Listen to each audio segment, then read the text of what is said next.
Hey guys, Kevin here. So today I watched television news for the first time in a long time. In fact, I watched more television news today than I usually watch in a whole month.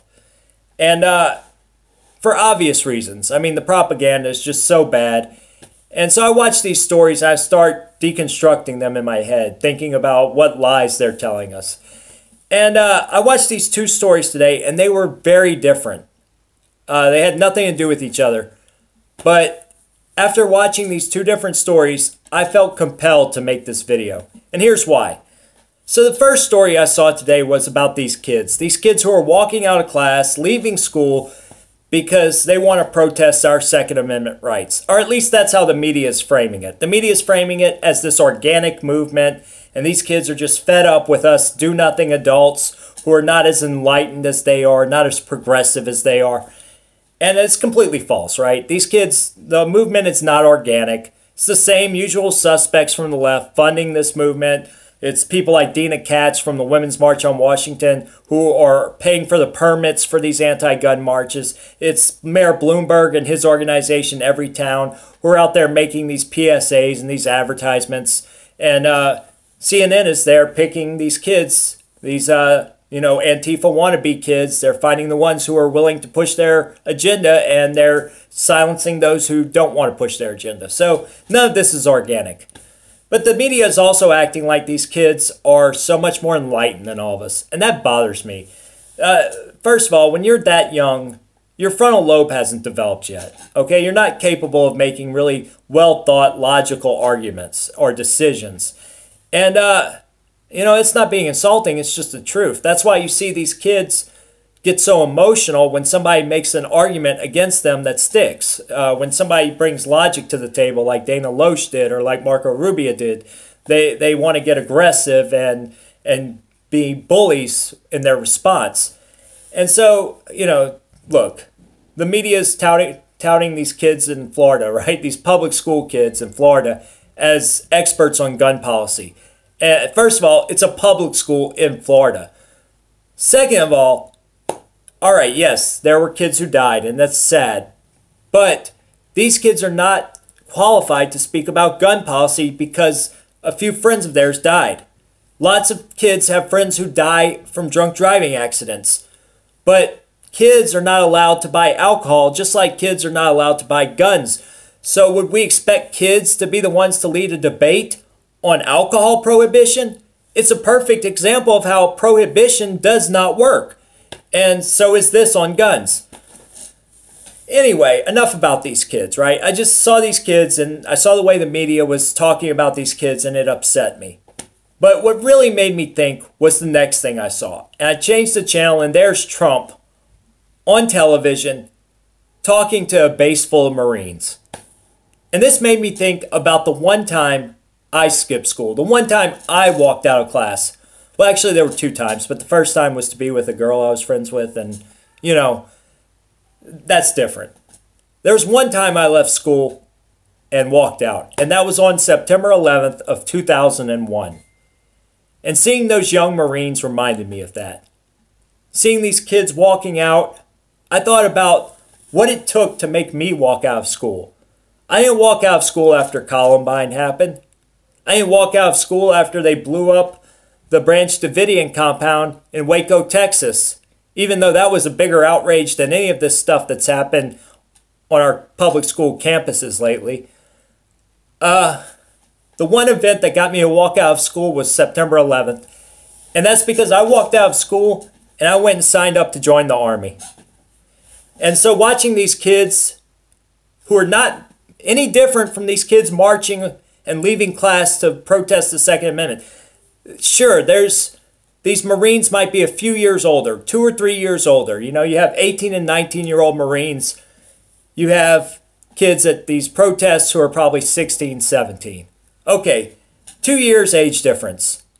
But a world apart in maturity, a world apart in ideology and principle. These Marines are the best this country has to offer. And they were respectful. They're listening to Trump. And Trump told them, this country appreciates you. We don't appreciate those kids marching against our Second Amendment rights. They don't represent us, but those Marines do. And I tell you, that's the kind of people we should be rooting for in this country. I do not root for these kids who are marching on Washington to take away our Second Amendment rights when they themselves have no business talking about gun control, gun policy. I would much rather those Marines who are 18 and 19 but carry an automatic rifle on base with 3,000 other armed Marines, right?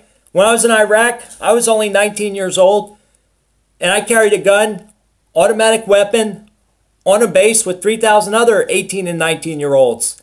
And not one incident of violence outside of maybe a drunken brawl. It just didn't happen. And that's the difference between Republicans and Democrats. I often think about this. Democrats always project.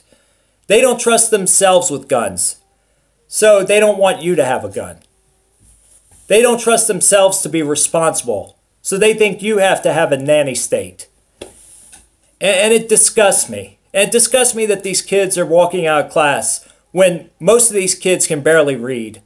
You know, we have record low proficiency scores in math and English right now in a lot of these big cities, and it's a shame. And instead of focusing on the sciences and mathematics, these schools are focusing on social justice. It's even on a lot of the websites for these schools. We focus on social justice, or we have a commitment to diversity. They should be committed to math and science. They should be committed to learning reading and arithmetic. So I start thinking about these two different groups of kids. I start thinking about my life and the directions it's gone. Then I think about my daughter's future and the future of America. Who do we want to inherit this country? Who do we want to pass on the fruits of our labor to? In the left corner, we have these kids who want to throw a temper tantrum every time something doesn't go their way, who feel like they are entitled to everything, who demand people in authority listen to them and do what they want, and anybody who disagrees with them is pro-child death, and they can just bully them and talk down to them because they're more enlightened than we are. Those kids who will be living in their parents' basement till they're 30, who will never fully integrate into our workplace, who will always blame racism or patriarchy for their problems instead of their own lack of initiative. So do we give America to those kids? Or do we give America to the kids in the right corner? The kids out there on that military base, the ones who at 17, 18, 19, the same age as many of these kids in Washington and marching out of these schools, those kids are out there starting their own life, working on their own, ambitious, going to school while they serve in the military full time, working hard. The kids who are sitting respectfully while the president speaks, not presuming to know more than he does or more than the American people do. The kids who trust themselves to handle a fully automatic weapon of war and know that they're not going to go out and just kill a bunch of people with it. Or at least not the good guys, right? I mean, hell, we hope they kill a few people with it if they're in a war. But, you know what I mean. Those are the kids I want to inherit our future. Those are the kids that I entrust to look after my daughters when I'm older. And, you know, I hope those kids the best. I wish them the best. I hope these other kids fail horribly. And that's where we are right now, guys. That's where we are. We need to make the decision of which side we want to stand by. Which group better represents our nation's future. Because one is bringing us down a very dark, bad path. And the other will bring us to salvation. So one more thing. God bless President Trump for giving credit to those young men and women who served today. He was a class act in San Diego. And thankfully, he did not waste one breath talking about these spoiled brats marching on Washington right now. Guys, check out my two channels, Patriot Punk on YouTube and InfoWars Stop the Purge on YouTube. You can find me on Facebook. I'm Kevin Cormier. And on Twitter at The Great Commie S. It's supposed to say Great Commie Slayer, but I couldn't fit it all in there. I didn't realize till after I saved it. So it's just The Great Commie S. Anyway, I'm out. Later. Oh yeah, check out Dapperton's Liberty Network. I always forget to do that.